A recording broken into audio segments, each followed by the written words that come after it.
खुरुमजरी frontier Manipur की अहान बगी web base the खना नैनबदुंबा कोइना खनसी नैनसी हाइना मिंथोनजबा सिगमा थौरमदा मियें ताबी पुंपु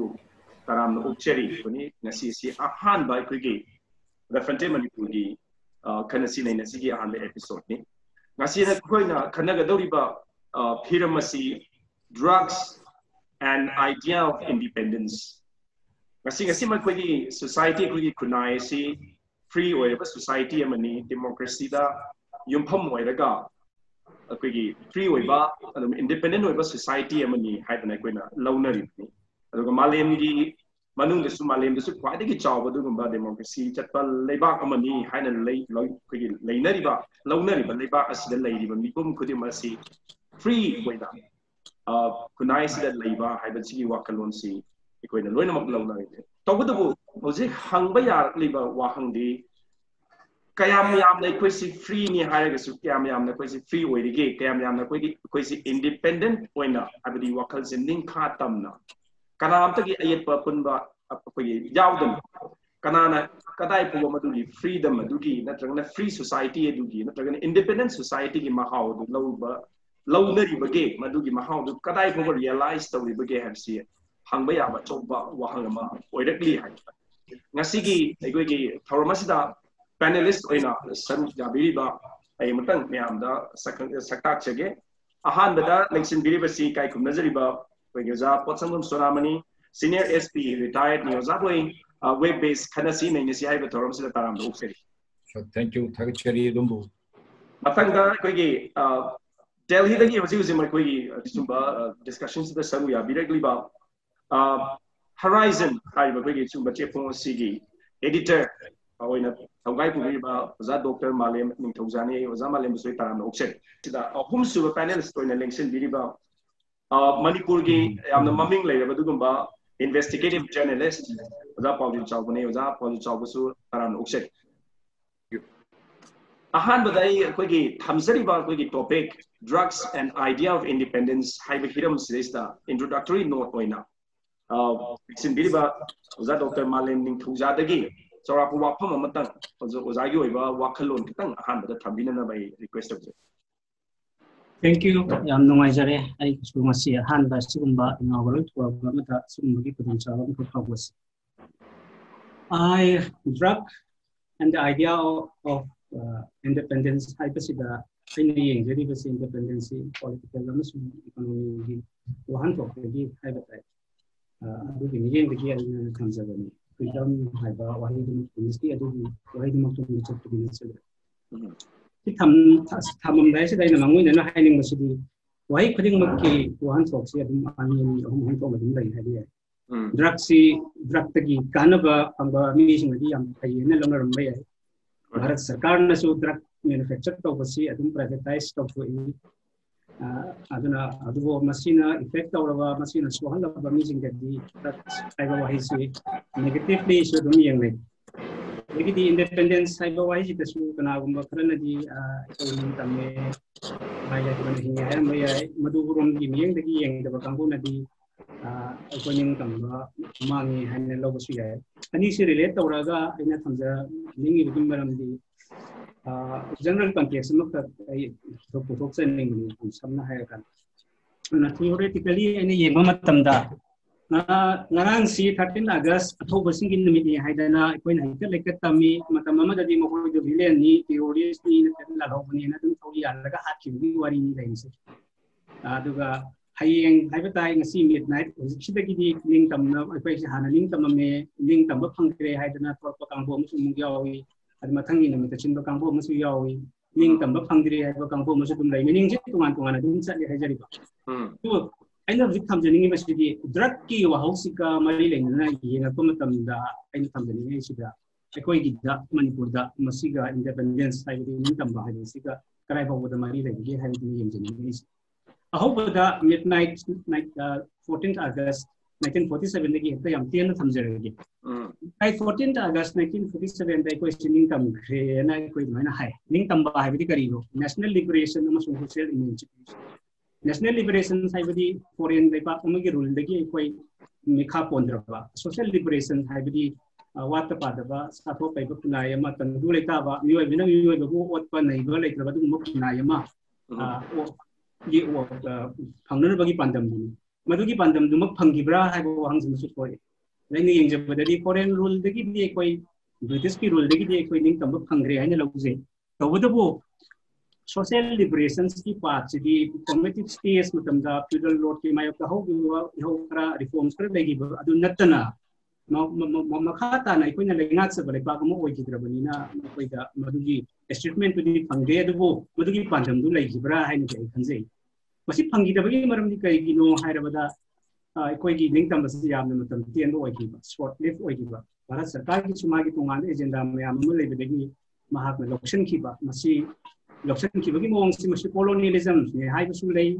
इंटीग्रेशन ने हाइबसु लei मसी मागी इंटरप्रिटेशन दुगी दि मखा पोले हाइबा ताइ अदुबो मणिपुर से तोंगान लेबा मनि मखा तंब लेबा अमा ओजिद्रे हाइबदमदी याम मयेक सेंग इंडिया की मनुंग चंद्रबनिना इंडिया की कंस्टिट्यूएंट पार्ट अमा ओइद्रबनिना मरोम देम लेबा तोंगान लेबा अमदी ओजिद्रे हाइबसि मदि मयेक सेंग मसी लोइलम लेबा की फिबम नि नत्रगना मसी इंटीग्रेशन की मयेक नि हाइबदुदी एंगसे हाइजकी बदुनी मसी इंटरप्रिटेशंस की मखा पोले हाइबता की मतुंग दगी दी 49 की मतुंग दगी दी मणिपुर की लेबा मफुंग ओइबा पॉलिटिकल इकोनॉमी पॉलिसी खुदिंग मक्सी भारत सरकार ने ले मसिदगी थोरकदौरिबा पॉलिटिकल इकोनॉमी की फाउंडेशन सिदगी थोरकदौरिबा अफबा फतबा खुदिंग मके दायित्व से भारत सरकार ने लौत्रे है माने लोइनमक रिस्पांसिबिलिटी ओइछे है जब दुना लाइबदी पॉलिटिकल इकोनॉमी से कैपिटलिस्ट पार्ट है बदी करिनो privatization of production पोथोकी अमसुंग येन थोक्तोंसिंग की थबकसी सेंदोंग तानबसिंगी नीतिना हुममगा चटपादुगुंबगी पॉलिटिकल इकोनॉमी सिस्टम अमा ओइरे हाइरिबो स्कुम प्रपोजिंग असिनसु अखोगी पॉलिसी दगी लेजिस्लेट अखोगी लॉ पॉलिसी एडमिनिस्ट्रेशन खुदिंगमुक्ता असौबा साफुसी याम चाउन लाई हेबता अदुना मखोगी इंटरेस्ट असि नागननबो होनरको मतमदगी कमाय तबे कांद मकल की अखोगी सेन खोपननबगी सेंदोंगी पांदमदा तौरपसिना अखोगी तोंगानबा मखलगी के हाइबताय अखोगी बाबा फतबा माइकई मैम अमद लाई अखोई दमांग तानिङाइ ओइबा हिरम कया अमसु लाई असी खुदिंगमक्सी मरोम मणिपुर की मियामना लेप्सब ngam ओइगिदबा अदुम सिस्टम अमखलि अदुम पॉलिटिकल इकोनॉमी की दुगी फिबंगी मनुंगदनि ngसाइगी ड्रग मैन्युफैक्चरिंग समसुंग डिस्ट्रीब्यूशन से प्राइवेटाइज ओइरखनि सनान लंबी की कइनो लाई अदुना हाइजेनिंगी बदी ड्रग बिजनेस ड्रग सर्कुलेशन असी खुदिंगमक्सी अदुगुंबा कैपिटलिस्ट पार्ट अदुगी ओइफम थोकवा सिंड्रोम ने हाइन लोबसु याय नत्रगना कनागुंबा खरनदी फार्मास्यूटिकल इंडस्ट्री am chawkhale नत्रगना मखन की मशीन सिजनरगा निसा सुंगंगमे चawkhale हाइन यंगसु याय असेंबदी ड्रग फ्लोरिशिंग सी इकोनॉमी से अदुगुंबा पॉलिटिकल इकोनॉमी दुगी पार्ट दुगी मखादन वइसे थमजरी मतम से तेलबनिना आई सबन थमजरगे तो लाइबदी ngसाइगी अदुगुंबा फिभम दुगी मनुंगा अखोगी लमदमदा यामना साथीबा मौंदा ड्रग की लाइसेंस अमन लाखो हौरे मिवै कया अम सिग्रे मांग ताहनबा इकोनॉमिक सोशल हेल्थ अदुदगी मोरल की वफमदा मयाम अमा अखोई मांग मयाम थोखरे हाइबदी अखोगी लमदमसिगी पिलर ऑफ द नेशंस ओइगदौइबा मयाम अमा अदुदगी अतोपा युतब कया अमा मसिगी याम डिजास्टर्स ओइबा इफेक्ट सि अखोई खुदमका मयोंगनबा अमा लाखरे अखोइना हंगइबदी भारत सरकार ने लोइने खांगी कनाना बिजनेस तौइबनो करमाने तौइसे खंगबम जुथो इमागी इंटेलिजेंस नेटवर्क याम चाउने लई इमागी पुलिस की सर्वेलेंस याम कोंगी आर्मी की सर्वेलेंस अदु कोंगी सिकी मरक सिदैदा ड्रग की ट्रेड में याम कन फ्लोरिश तौरगा याम कन तौरगा कोई की मियाम दा सुयाम लेखा थानिया ओबा पसमा तौरे इबसिदा भारत सरकार ने डिकेट असु याम बसे करीगी तौइबनो हलसि मवा हंगम थोरे मखोइना नार्कोटिक की मरी लेनबा एक कया अम सेमी अदुदगी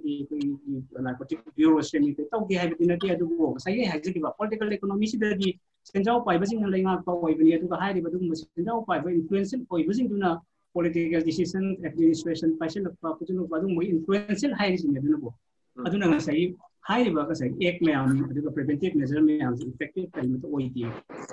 दुना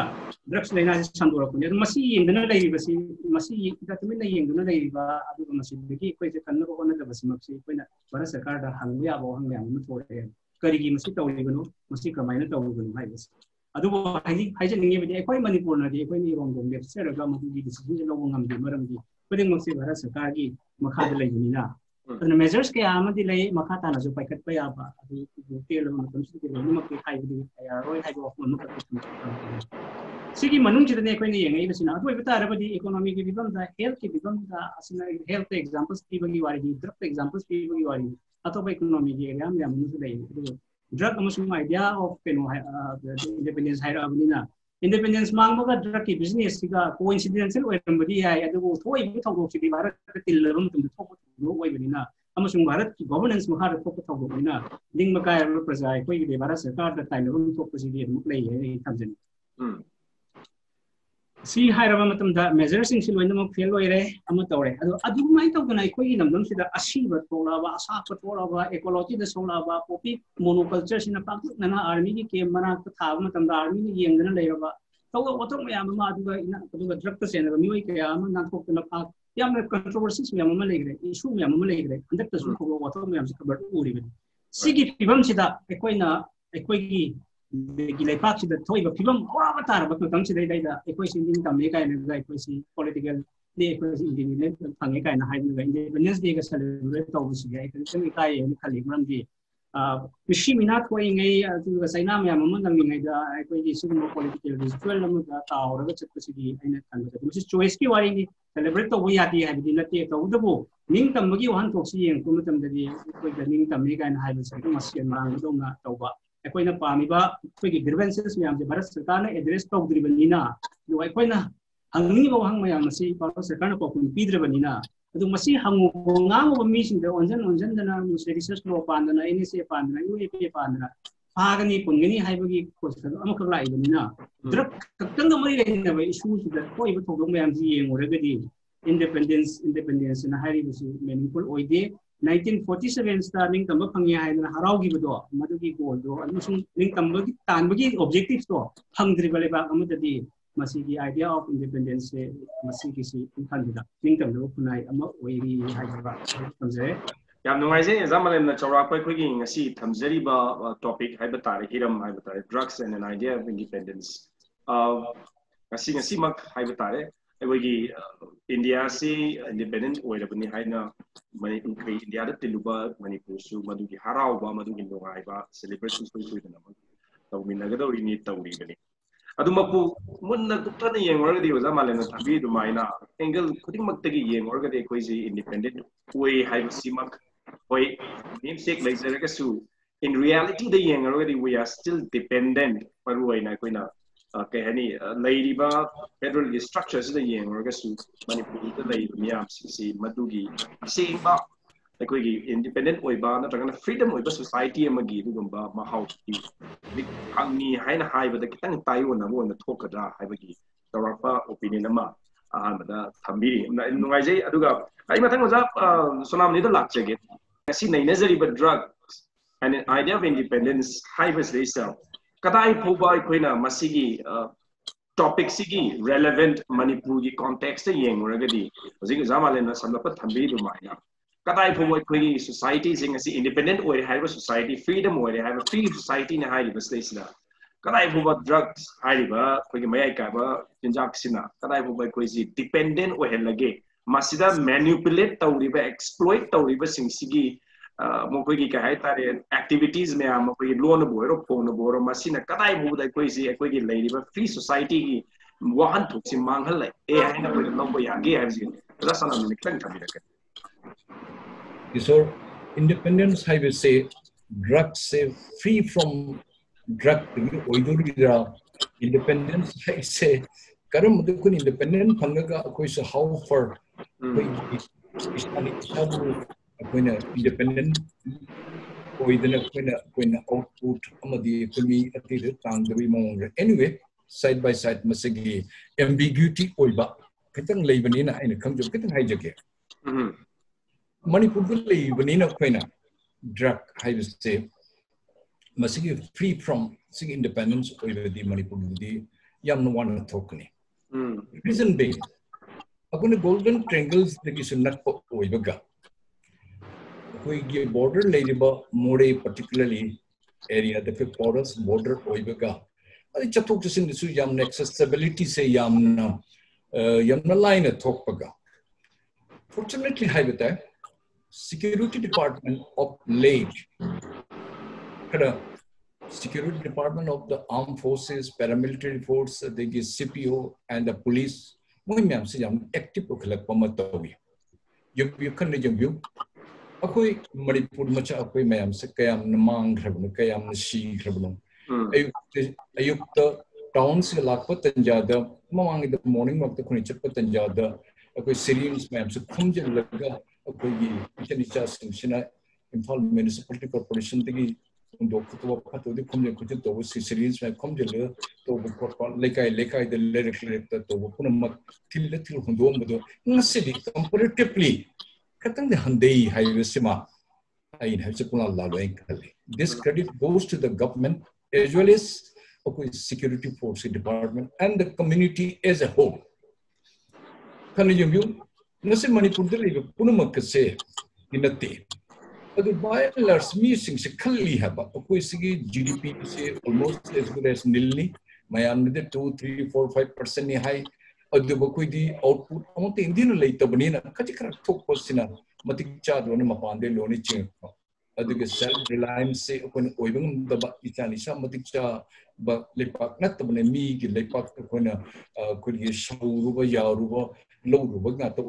even including our state budget every year funding government of India na tawri to me akoi se landlocked state le adi matak akoi communication connectivity suma yam na thi na koi awaba yam ngi adi matang ni thamani akoi lambi bo akoi chat pa yadan bo khudung thi ba kem lady ko li aduna akoi state se chaputri that independence akoi do madu akoi madu so koi oibi yatri adi drug ki dam independence mu lat pa targana kari gun hai mas kadung du su mas akoi e degi koi kari hang koi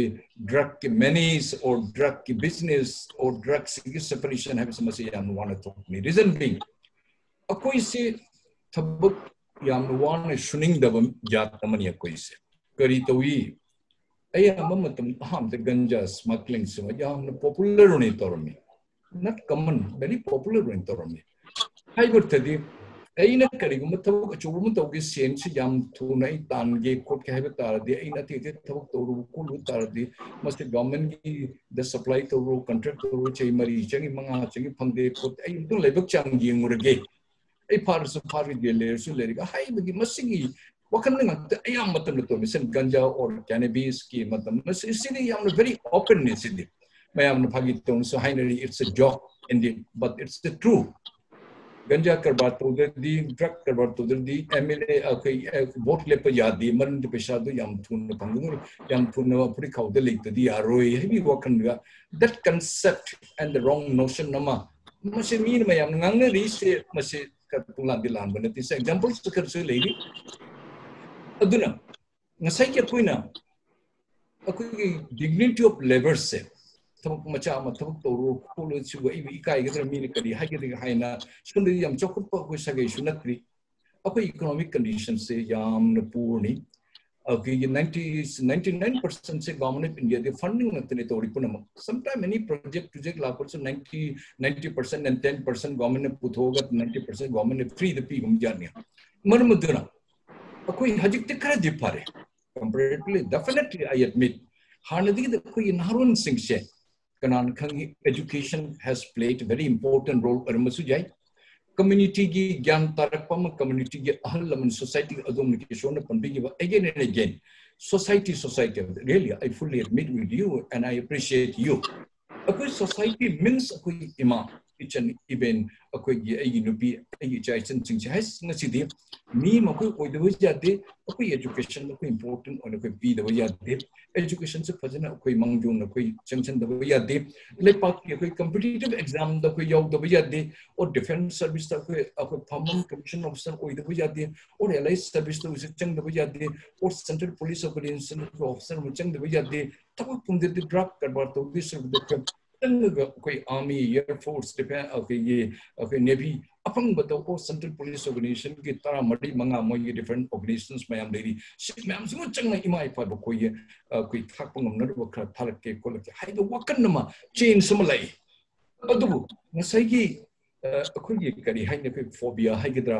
ꯃꯁꯤ ꯑꯩꯈꯣꯏꯒꯤ ꯀꯣꯛꯇ ꯆꯪꯈꯤꯕ ꯑꯩꯈꯣꯏꯒꯤ ꯂꯧꯊꯣꯛꯄ ꯌꯥꯗꯕ ꯑꯃꯅ ꯉꯁꯥꯏꯒꯤ ꯌꯥꯝ ꯊꯨꯅ ꯑꯩꯈꯣꯏꯒꯤ ꯌꯨꯝ ꯊꯥꯅꯤꯡꯉꯛꯄ ꯇꯥꯔꯕ ꯑꯗꯒꯤ even including police officers, an officer in charge of a police station more him about Romania where he's supposed to be the guardian. I mean, but the factual fact, even armed forces officers are Jauri, Makan Yauri, Kanana, with dictation even Mumsina. Community development, community service, community awareness, Lakpa, Madigi, Laila Singh, Sahaji with my arm, Sing Punjan Laga, or Gyantar, Poma Lakpa, Madigi, security people sing alert, Korpa. Government of India, for example, Psychotropic Act 1985, NDPS Act levy. Achumi, security have say Kanano. Aina Motama Pijagya. Unless the communities support the security people, Karim the Moitabungamde. For example, Tawal the Jambu, Kaching the Jambu, More the Jambu, Kodem Tavi the Jambu, but it is Jambu. Security people are alert. Alert that they are sincere and honest, particularly security people, and credibility.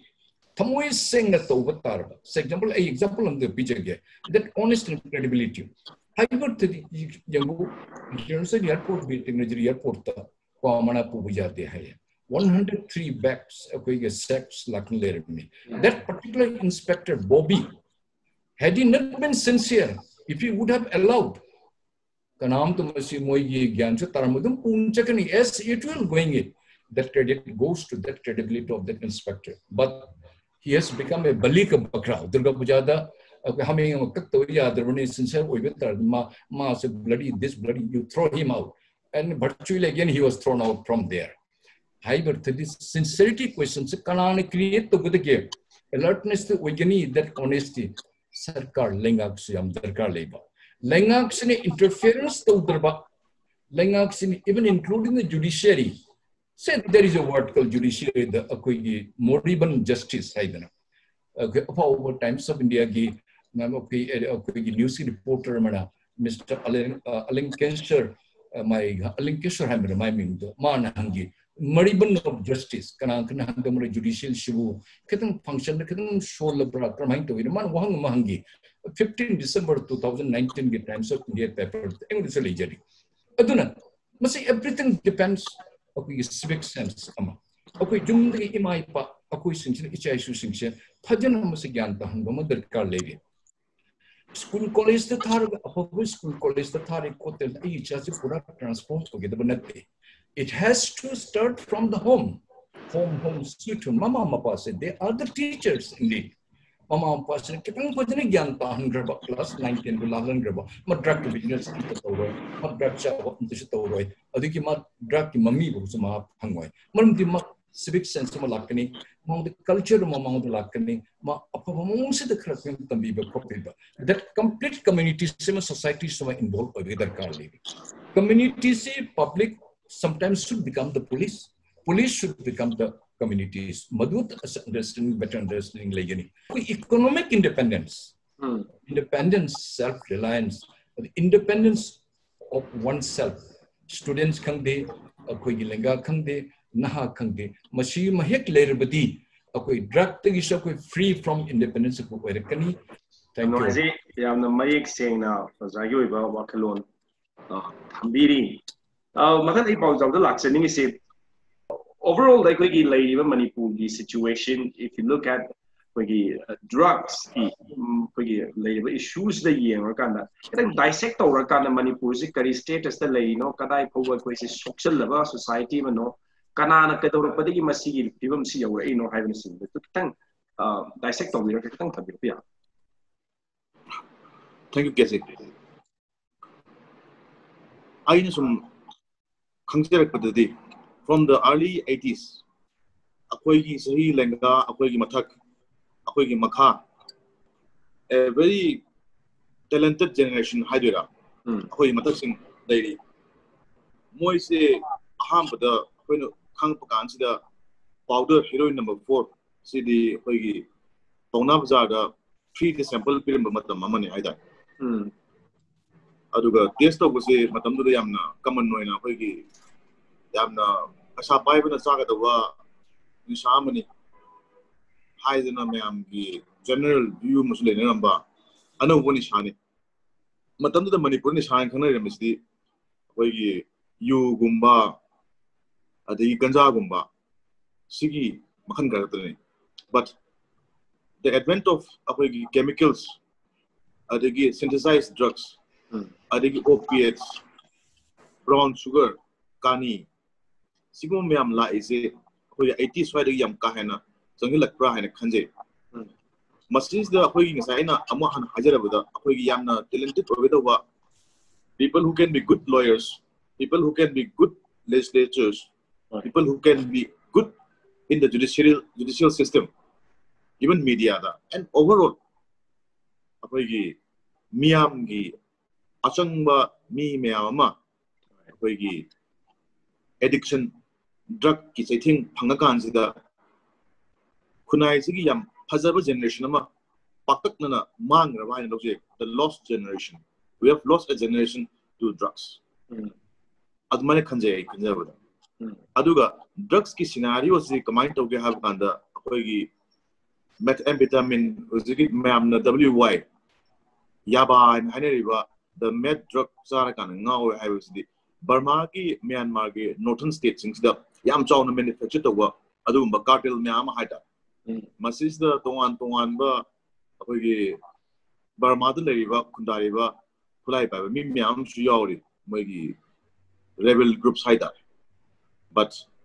Moina Northern States in the Sumbaze, Apoigi, WY tablets in no Sahimada Moina produced stories 17 or 18 to 19 billion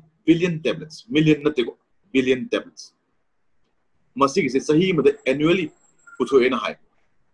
Aduga Masigi. Kana basna kamai to ge ha ganda hana ki kani lalon sing se opium farming extensive ya intensive farming amani tha hunda khoi gi magi marok lor kan se khoi khomjul la kan se kani yon baina khoi manipur gi ching sing da patak na tori ba pot nyams mapu su kana no khang de khoi gi pharib sing di khoi farmer kha to ne hai da khoi gi aseng ba ching mapu de kana no ai kan se khoi phap ta de ne bo le ba films na yamna nungai ba system amni aduna Samana pots the point. Bamadagi Uslava met Muga ice, Amadi Yaba tableting say, picture PA, Savada who Apogi ingest of brass, smoked of brass, this the Yamna transportation to some Nungai Haita. Sigi net amount of Haita, the market drug cartels in Satori say $9 billion US dollars per annum. Masigi amount it, a Sinaka and Upper Manipurgi.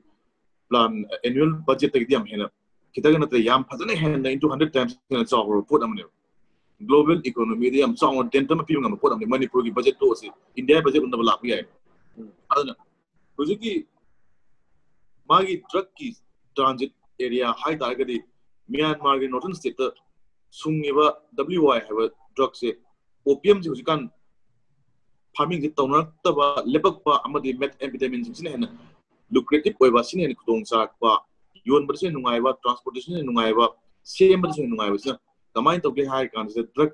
lalon masing se moina yamna focus stories se transit point sing se either China Thailand and India sidagi global na sandoki ne buzi hai ba drug sing se so Manipur da yam big oiba area ma transit point amane haina akoi lo busu because let's akoi cover su ure akoi sham su report tore So the Yaw is a paramilitary forces, some rifles get on Konana Pare, Sipais, Konana Pare, High Mayama, Putuala even because of the porous border next to Myanmar River, Akogi, Awaki, Mufam Singsi, Sankpaya, Kudong Saba, Puslapaya, Singsi, Yam Pikna, the case of the Propia can't the amount of profitiam highway high time. Aduga, Yam Nungai, Rovana Pina, Pava can't the parties. Apogi media doesn't Adum Tulang when you drugs sim pare, the Giju pare, Gani do pare, high consider Caesar since the Paris in the Am, but was under the Apogi mules, transporters. transporter se more de ni phal ku boi pasakara imphal de ma puru pasakara ama adagi sigi check point sim lang bi be pasakara ama manung da tongan ba cartel ama su leirabra hain su kusi haita sigi drug ki cartel sing sina akoi gi phari bi sing se small crime haita kudam when panjarabu kan se injang na pi yon be ima ma akoi gi locality da phami se ma nu magi lupa samni sanga magi or lising magi ti aga lekai da khre khre yon jaba ma se retailer mane haita ado drug ki matang da phare sing se singma miul gumba retailer gumba awang bius da lebu gumba khasi phire but wholesale ka bar peri meetings di kanam alu poslai se wholesale posap kan se fuji hai bale kai imagine mana tata truck anihum sing mangam da no pasa paiba singau paiba connection leba mi miam na sing panga tane adu ga drug ka bar chong to isdi mi masa na ngamai kenda amount se cover su pabi muni crore kun manga adagi court crore tara crore ni fu 1 crore 5 crore in international market hai ba karbar senjau yam sen yam chaw na chang ba karbar su mi macha na tawung ngam do hai gi achobu question wahang ngam su leine loje aduna sigi nexus se connection leba sanga leba power leba amadi hekta phab ngam da mi mi ama na su masigi achobu karbar sima tawi hai ba sima di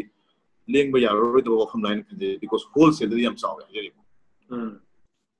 magi drug lord hais hanaki phagriba drug phabing matang sida chenai bana pa masamuksu politician amane ma se ATC ki chairman amane Sandal district aduna pictures la aise apoi ATC chairman am phara kan sida kamain to na lake hai bi am fazar sequence of events me ama hoji apoi media so hijack rai samangsu report to involvement kana kana to bi judiciary the your complaint hoji judicial bodies me am complaint lai sumain to na apoi case complaint lothok na to mi police chenai political or chenara chenare mayam pull haina mayam hoji tongan ba apoi under the carpet from the closet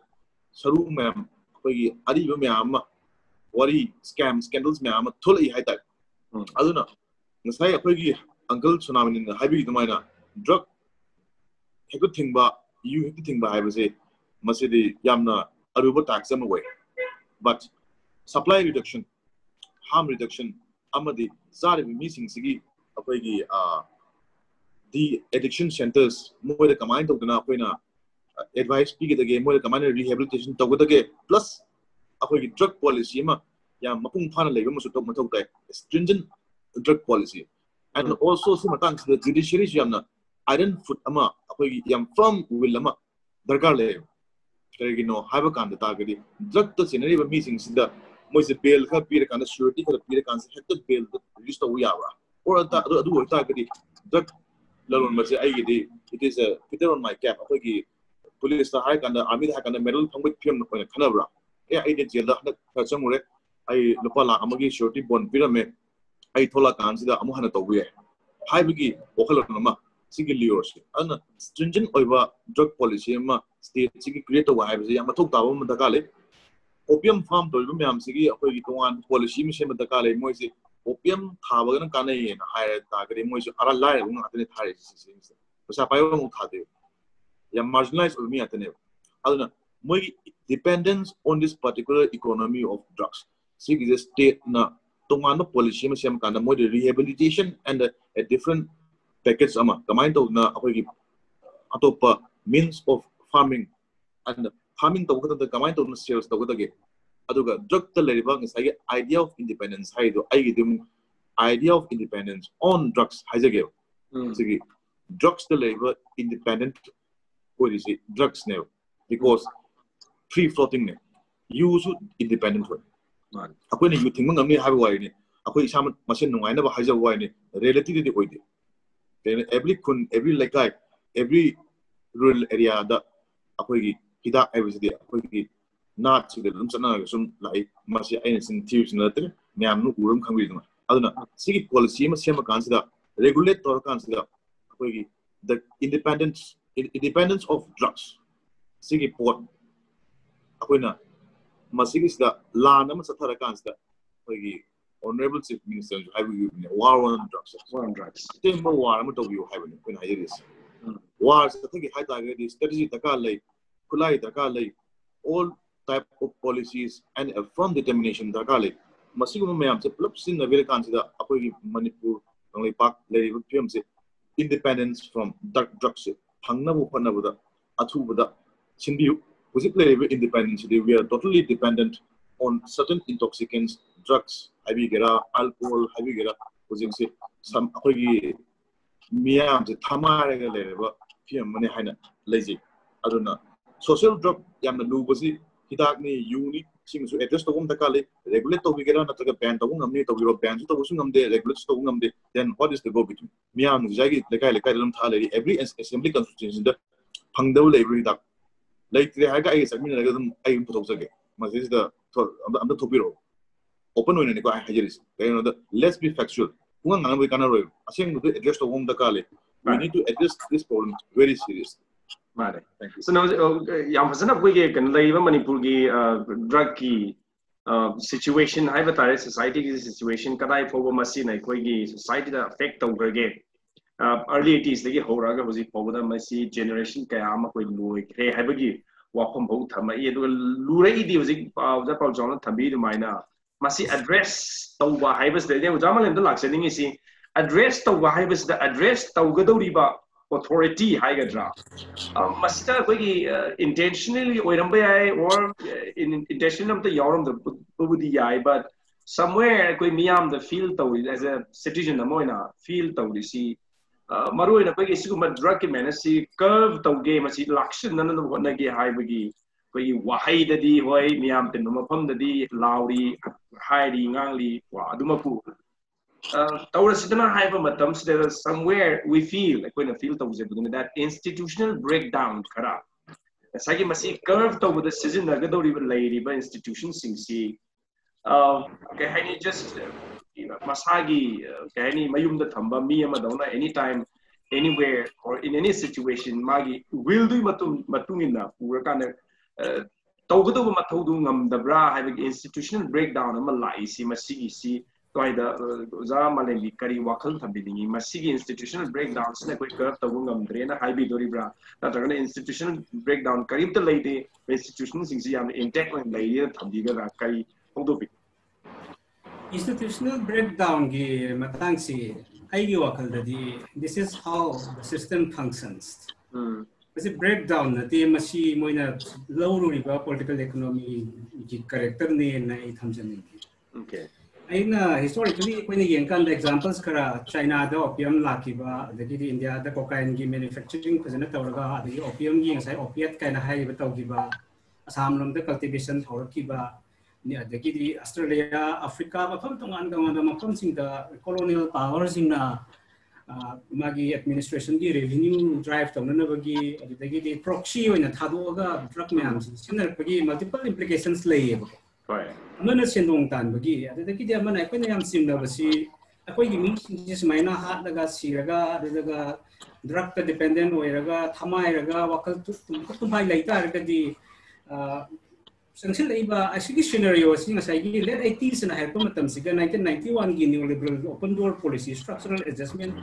and dan flak pa tam na egis policy lak pa siga so mu pina punsun na yen ko matam da di democratic forces me amam lay am revolutions to me amam lay moi gi missing han der na ba du mai ho ji kra su kan der na ba gi angle bo yaw ra hi sing ha lay ba maram di bujik su me amam hai nei ai na di paning dre particular militant kra particular community kra da based to ba kra ga set minner ga khot minner ga yam kan influence to wi ko pi thari ba mafum du gi manak ta army lay army na moi gi strategic reasons te gi human sil oina thamna bani khang de na tragana forest sing area tu kara picture ga ambush kum bator pagi nga thok na bani khang di adum bagi koi da yamna gray area kara singna ba kara laye ko aduga sai gi koi gi Philippines to is no diga to play park sing da ko na Royal Commissions on Opium ga thore sidi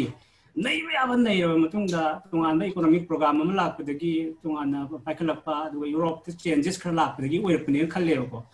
as long as adu laitring idi opium lonan bagi dam to opium war tawri ni ko ai koi di sai na da bo mai ma pham pham da lai bani na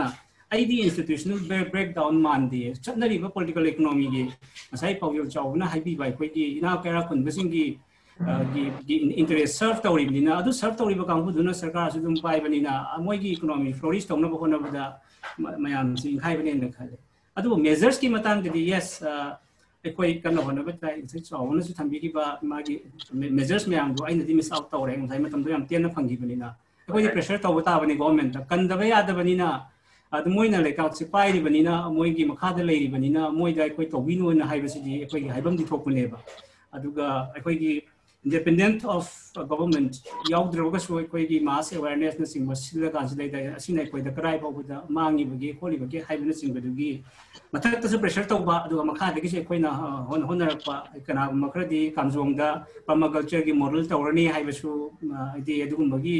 initiative lawi haibasu tai masak maming di panzeroi ge adu awaken weba medium yam ma thore eba assistant ju salience tawba phong na salience tawpa noigi institution ji mawong ta dai kai na salience tawpa police officer amani dum yawi dagi di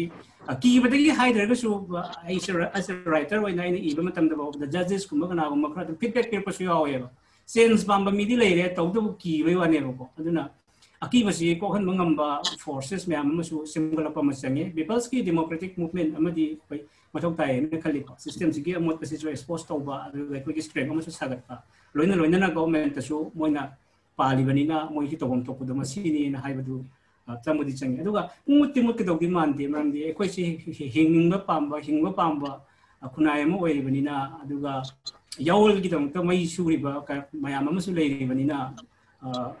likhat lagadi koi foidina taw kadogdi mali huji maki em taragadi pura kenoni koi gi kaya drug ki flourish tawba drug ki yamna kaya tai ko ki maka matam budi wai transaction spirit amani ai lojui okay and marik chumna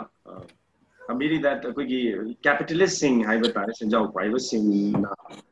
hai ba koi gi drug la loan bagi ka ba drug sing la loan bagi thabak sing si makoi gi interest to serve tawnan na bagi lairiba institution sing si su koi gi wai lai wai si narakpa adugu bagi mami ni adugu tawwe aba koi gi ja chawna su thambi de maina there are a lot of measures which can be implemented aduga masi curve tawna bhona bada mateng ohenba natragana pangal ohenba yaba madu kayama do dil lei haizer ga soi overall aina masi kano da su hangjagi bani koi ga malen su thamjai bani kasagi Laingaks, this is that Tugumba, Quiggy, drug seeker, Tonanabagi, the Motochanzel liver, Pika liver, policy programs in Sigi, my Pangal, Wigado river, Miami, Kolau, Ivata, Miami, Kolau Machangi, Miami, attentiveness, Miami, alertness, Machangi, Miam Mikum Nahum sing the labor Chang, Edo Mikum Nahum sing the lady, but Miam Mikum Nahum sing the labor civil society organization or students organization or anybody. Masai da mikum na sing laizaba citizen sing sina karigumba badugumba aranba tauba or karigumba policy soiba program soiba natragana achaw sang sing involved torabagi sigumba incident kayama masi haiba ngamgado budu sagi oza kanona su thambi oza malam su thambi do change pambadi yam leire but change to purakna na bagi kholaw law bina bamidi kya leite ki bana hana mang thangi angi hai bisda intentionally fear psychosis of a miyam the madu create on the other hand nasagi vested interest in drug kilolombo voice or any other illicit voice masi pursue away ananabagi a hoina dum sugumba dissent voice higher genuine oiba public concern si gag thousand masi kada correlate to way and this is a way kari more everything yam hazard question ne hoye adu ge hayu ta ge hoye zik post be ba hoye oza ki social wangkem su madu gi yam chawba rantama isamak su phangbiram gani maina dum ninjum adum khanje maram di adu gi matang da hoye su it was hoye gi local dagi national dagi international sala kans da hoye local media dum europe ne hoye oza ki social gi case haita Adu masi grapevine haitare akoigi hotel da public places da laikai da miyang wai changau kan da khoi taji kenoma thaga lu kan da foreign kenoma ngon ne lai masi kamai ta wono masi ma higher target for like machine command to no ata the public freedom of speech right to expression freedom of expression sigi constitution na piriba akogi hak se kya na curtail tawge haibsi miyam na di question to ho hayeng huzik kha tawwe adu hayeng tungdadi masigi laiba film sina kyam kuina chathaba ngangwadage haibsidi laiba paliba amadi repressive measures lakuliba mioi or group or political party or cartel aduna khandaba mam phai haiba atadi huzikan gi anauba generation sing sidadi hanagi generation dawna koina kamporam yela kansida lupa chonga pira kansida natraga hidak pira kansida natraga sana ka pira kansida chahi manga gi khudong saba lowa haibasi huzibo kharam khaidi dum chanari adu huziki anauba laiba generation akoi touch screen generation smart generation anauba akoi covid matamda akoi new normal haina jimam akoi hana tawna di oiroi akoi film se haina akoi novel yuwa harari na akoi magina yam phajaba magi ideological oiba point of view ma man thambi akoi paw phanga manipur haibusu kangleipak haibusu leng dam leidung nate it will not be static when leidung nate change is imminent hayeng lagde change sidai combine to na masigi repressive oiba thawong chathaba tagadi masigi boomerang torokan sida aingona sulokadra hayeng kaigino da aina dum always in power haibusu legadra the political power man party man dum power legadra haibusu khadaba matam yorba ina ani khanjai kaigino hoi chumi miyam gi fanaba tawni yaningi tawtara gasu taseng mo muda hamoi sengna with a solid apoigi determination masim chatha vir kan sidi miyam su drug tabu wagera adagi drug ki independence dependence or the political economy nasai odana highway report of that manipur haibasi kanglei pak haibasi sakot kani sakot tabasu yawe taungsung yamna iron will lama changi aduga the right of freedom of expression masigi liberty sab mane right to life masigi pochidi pb gedabne haiba tagadi aina dum phajai aina ngangu dum taw ai dum thagalu koi party dum phai en haibu hai tagadi media ko leiri se adugi correction tawna bane akoina miyam gi mamai da sigidang mole idang tektok view haibu di sigi dress gitang matang sade haibu se akoina haize waine akoigi critical oiba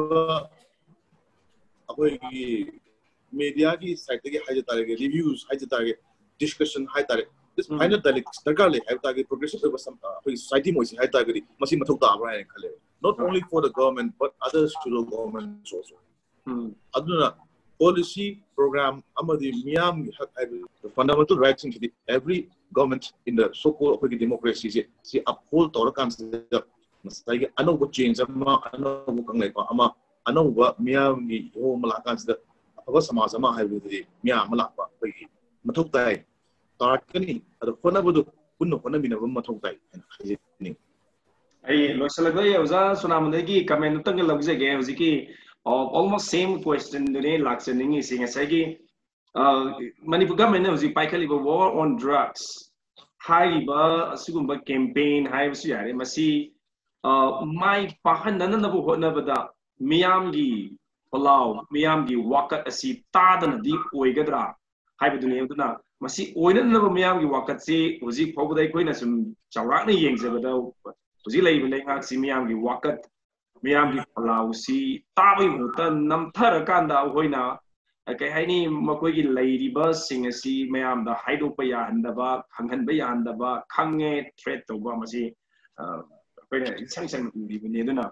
war on drugs haibasi miyamgi kholau si tadana miyamgi wakat si tadana miyamgi desire apamba si gi matung inna chattana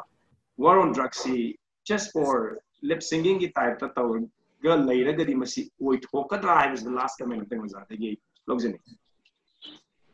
miyamgi kholau haise nutrition chalo education chalo kumde chalo no mani gumin tor mani do koi kholau se kana no haida media ni message 66A na ang provision do Karvanina recently Supreme Court na freedom of speech, particularly for media, you are free to write, you are free to say. Hai bo wahin olay masam haraw na ngay ni adubo chumi drug ke karbar se tori se ordinary micha mamatanat drug lords hai bisi angat power pai ramuing astan hoi chumi koi sigidi adumag da hat no kono muti tawdri. So even Latin America ka tori ka se Hare Krishna helicopter ka pura ka mai mishi ke de apigi squad ka death squad thadu ka hanu bi bhat ko mi le ne wa do men kangbiri kartani ayerisha adu sarkar media ki should yes certain limitation like kan adu yamno thine hanjan musunnati freedom of speech the high ko the media natar badi say koi personal ai haijige akudi tumme media gine hagole media gine punga tawden isfor han chalage ta han ngai gen lori haji chalo supun tara mothe baro bongsu koi gi media mayam jinguni world ge mayam jinguni ko koi media tar ko tum bacha bom koi dilaite aduna media is the only akui way mayam the takpi ba copy ba to ba ko sakram no sa hita gyan ta bom toi sakram ne jamne stringent law haibedo army ki martial law na tabanina kasi kung ko yang darkar lai maramdi ngasi maya ngaju sakar pairi nuala ka mono pairi gini mathang no pairi gini adugi apabut ta obus kun sakar na lenga ka tahuri pun musil ko koi pairi de id me lehoro da ngatani aduna media freedom kerla e media ayam ba masapukat piu mi akwe mai mit pahan biu nahron angang singsu loina hite media se paba horobani even akoi print media electronic media makan ngasi mat to biriba masi gumba yang benefit oiba akoi su taba pangba adigi akija singsu akoi ji chela akoi amuku yang analysis look aiba masin makoi important role lobby bata yes society should evolve society ke why judiciary the lager top the lager the legislature should be free from interference. Executive should be given the free hand. As long as the government or as long as from any other circle the interference, drug के manage से मतलब खराब कोई करें तो बुंगन बनी तो नशाई ने हाइजी बदो community policing हम दरकार ले मसम local MLAs and local के प्रधान मयाम local मयाम ले पुनमक सीन मोइना या मसे तो बुदबनी government के instruction even deputy commissioner they are doing it as your lady yes lady is it not their responsibility simply moi ade chair the pamalore let this old people do it is not ordinary there should be fixed responsibility district commissioner deputy commissioner or yes along with the police moi area or the moi unless this kind of 1 year stick ama thambidra badi it will go a long yes washington thamjige ya baza wa pam ne chap mana ba mi yeng ama da mi chang ni khai nai da na ama toina temba ngamdriba makai masigi sugumba khetnaba haini kogi apaiba su paiba faida bana sum layer hoba gi sum inequality haiba tare aduga angam bana ngam kiba ngamdaba singna sum nam tharaga tai gi sugumba difference ki kogi mami se tagani haiba tu reista loisalak padaina yamna kogi nainari ba kogi khanna jariba mayam se sum summarize tor pada koi definitely yes Manipur sing mag drug ki manage sa yamna lakhat laba dugumba society amadum state ama oire habisi ko na kappa yaro wapam ni madumak na ne ko na mo hangana yeng jar ibisi ai basugumba yamna free oina lay have a society ko is independent society amani democracy chat lay ba ko lay citizen amani ai civil liberty ai freedom madu yamna kahani mapung phana ai exercise ta we haina ko na constitutionally wadu yaduna laizaraga in reality that the dependent on whatever economically dependent or politically dependent or everything I dependent or aduga last time ko ne yam kan apprehension na mai ko the thousand university sai uza malenda su thambi ki dumai na ꯀꯔꯤꯒꯨꯝꯕ ꯑꯩꯈꯣꯏꯒꯤ ꯂꯝꯗꯝꯁꯤꯒꯤ ꯅꯍꯥꯔꯣꯟꯁꯤ ꯑꯩꯈꯣꯏꯒꯤ ꯃꯄꯥꯡꯒꯜ ꯁꯣꯟꯊꯍꯟꯅꯅꯕ ꯑꯗꯨꯒꯨꯝꯕ ꯄ꯭ꯔꯣꯛꯁꯤ war ꯑꯃ ꯑꯇꯝꯅꯅ ꯃꯁꯤ Nexus ꯑꯃ ꯌꯥꯎꯅ ꯍꯥꯏꯕ ꯇꯥꯔꯦ ꯃꯗꯨꯗ ꯂꯩꯔꯤꯕ ꯄꯣꯂꯤꯇꯤꯀꯦꯜ ꯂꯤꯗꯔꯁꯤꯡ ꯃꯗꯨꯗ ꯂꯩꯔꯤꯕ ꯑꯩꯈꯣꯏꯒꯤ ꯁꯦꯀ꯭ꯌꯨꯔꯤꯇꯤꯒꯤ ꯂꯩꯔꯤꯕ ꯑꯩꯈꯣꯏꯒꯤ ꯍꯥꯏꯌꯔ ꯑꯞꯁꯇ ꯊꯕꯛ ꯇꯧꯔꯤꯕ ꯑꯣꯐꯤꯁꯤꯌꯦꯜꯁꯤꯡ ꯑꯗꯨꯒ ꯒꯦꯡ ꯂꯤꯗꯔꯁꯤꯡ ꯗ꯭ꯔꯒ ꯂꯣꯔꯗꯁꯤꯡ ꯃꯈꯣꯏꯁꯤꯡꯁꯤ ꯄꯨꯂꯞ ꯄꯨꯟꯁꯤꯜꯂꯀꯥꯟꯗ ꯌꯥꯝꯅ ꯀꯩ ꯍꯥꯏꯅꯤ ꯁꯥꯊꯤꯕ ꯂꯥꯂꯣꯡ ꯑꯃ ꯃꯤꯌꯥꯝꯗ ꯊꯣꯛꯗꯅ ꯆꯪꯁꯤꯜꯂꯛꯑꯀꯥꯟꯗ ꯑꯩꯈꯣꯏꯒꯤ ꯃꯅꯤꯄꯨꯔꯗ ꯂꯩꯔꯤꯕ ꯅꯍꯥꯔꯣꯟ ꯌꯨꯠꯁꯤꯡꯁꯤ ꯒꯤ ꯃꯄꯥꯡꯒꯜ ꯁꯣꯟꯊꯍꯜꯂꯒ ꯃꯈꯣꯏꯒꯤ vested interest ꯑꯣꯏꯕ ꯃꯈꯣꯏꯒꯤ ꯁꯦꯜꯐ ꯕꯦꯅꯤꯐꯤꯠ ꯍꯥꯏꯕ ꯇꯥꯔꯦ ꯁꯦꯜꯐ ꯑꯩꯈꯣꯏꯒꯤ ꯀꯥꯟꯅꯅꯕꯒꯤ ꯑꯗꯨꯒꯨꯝꯕ ꯃꯤꯠꯌꯦꯡꯗ ꯊꯝꯃꯛꯑꯀꯥꯟꯗ ꯑꯩꯈꯣꯏꯒꯤ ꯃꯤꯌꯥꯝꯁꯤꯡꯁꯤ ꯀꯩꯁꯨ ꯂꯩꯇꯅ ꯈꯜꯂꯛꯄ ꯆꯥꯔꯒ ꯑꯗꯨꯝ ꯁꯤꯖꯁꯅꯨ ꯆꯥꯔꯒ ꯑꯗꯨꯝ ꯃꯄꯨꯟꯁꯤ ꯂꯣꯏꯖꯈꯤꯁꯅꯨ ꯑꯩꯈꯣꯏ ꯀꯥꯟꯅꯍꯧꯔ ꯂꯣꯏꯔꯦ ꯍꯥꯏꯕꯒꯤ ꯑꯗꯨꯒꯨꯝꯕ ꯑꯦꯄ꯭ꯔꯤꯍꯦꯟꯁꯟ ꯑꯃ ꯑꯩꯈꯣꯏ ꯉꯁꯤꯃꯛ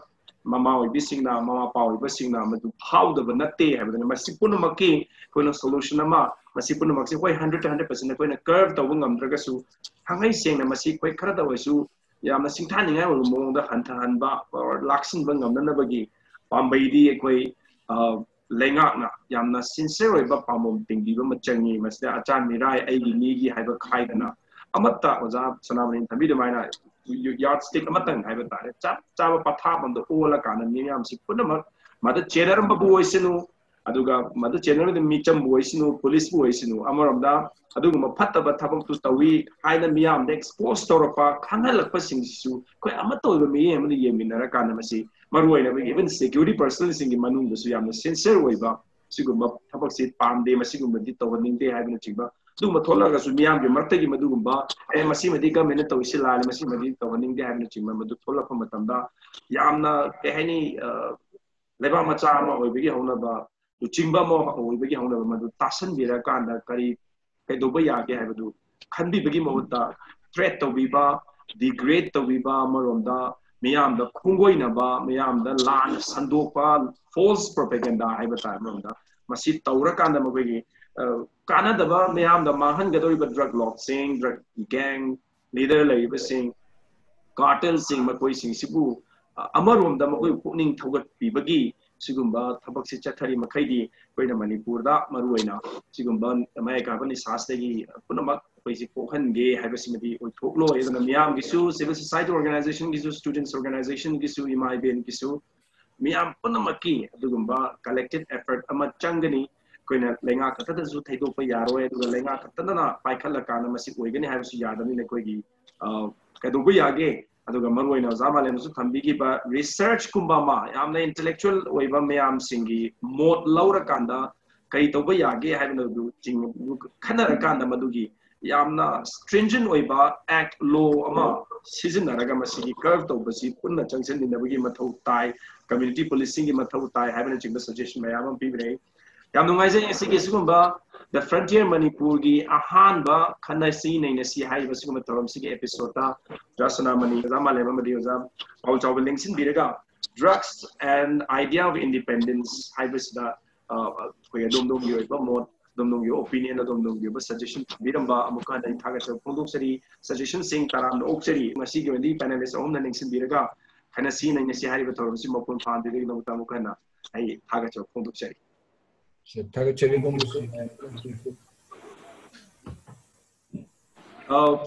ꯑꯩꯈꯣꯏ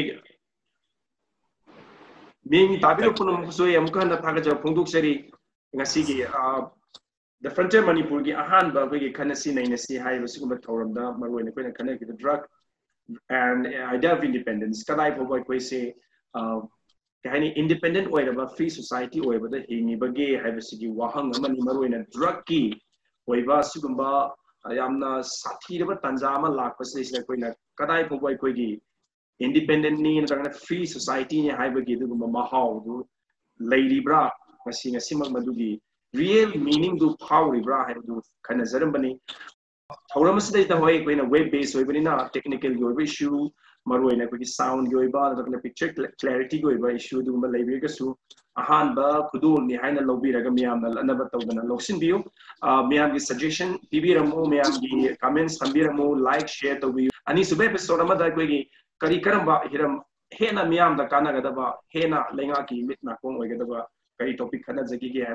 पुनः खनरकान अनीसुबी देशन मैम थेंगसे है वफम से थमजरगा पुनमक्तगी कायनब या थेंगजरी पिनबिरसी